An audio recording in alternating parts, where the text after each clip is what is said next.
বলতে পারবো, আমি যদিও আজকে নাম নেব না, কিন্তু বলতে পারবো যাদের আমি 100 জনের সাথে লেনদেন করেছি তাদের মধ্যে 90 জনকে আমি ভালো পাইনি। এটা আমি আমার জায়গা থেকে বলবো।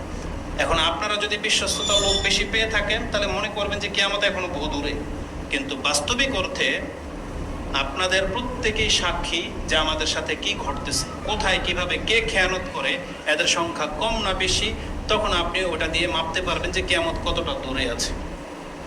তো ইনশাল্লাহ তারপরও কিছু বলব। তো আমানতের খেয়ানত করা কিয়ামতের লক্ষণের মধ্যে একটি।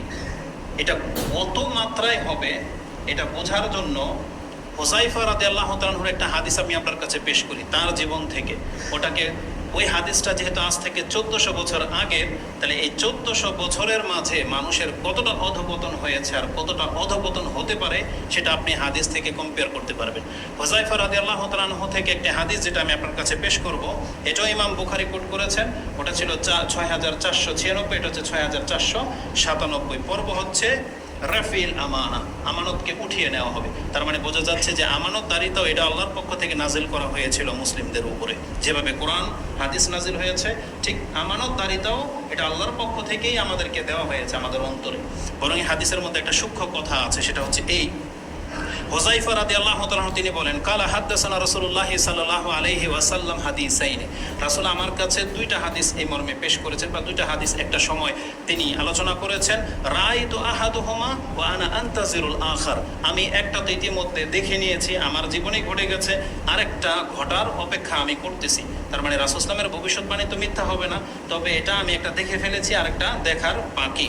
সেটা কি তিনি বলছেন, হাদাসানা রাসূল সাল্লাল্লাহু আলাইহি আমাদেরকে হাদিস শুনিয়েছেন যে আন্নাল আমানাতা নাযালাত ফি জাযরি ও ফি রিওয়ায়াতিন জিজরি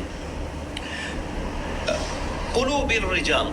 আল্লাহ সুবহানাহু ওয়া তাআলা আমানতদারিতাটাকে মানুষের অন্তরের অন্তঃস্থলে নাজিল করেন প্রথম, তারপরে সুম্মা আলিমু মিনাল কোরআন সুম্মা আলিমু মিনাস সুন্নাহ, তারপরে তারা কোরআন থেকেও শিক্ষা গ্রহণ করেছে, তারপরে তারা হাদিস থেকেও শিক্ষা গ্রহণ করেছে।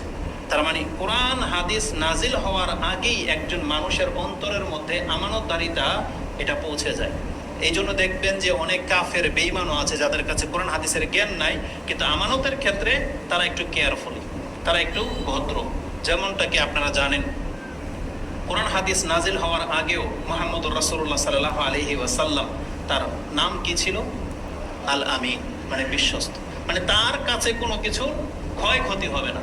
এমনকি যেই রাসূলকে তারা হত্যা পর্যন্ত করতে চেয়েছিল, তখনও তার কাছে অনেকের সম্পদ আমানত হিসেবে গচ্ছিত ছিল, যেটা রাসূলুল্লাহ সাল্লাল্লাহু আলাইহি ওয়াসাল্লাম হিজরতের দিন আলী রাদিয়াল্লাহু তাআলা আনহুকে দায়িত্ব দিয়েছিলেন যে তুমি এগুলো বিতরণ করে মদিনায় আমার সাথে সাক্ষাৎ করবে।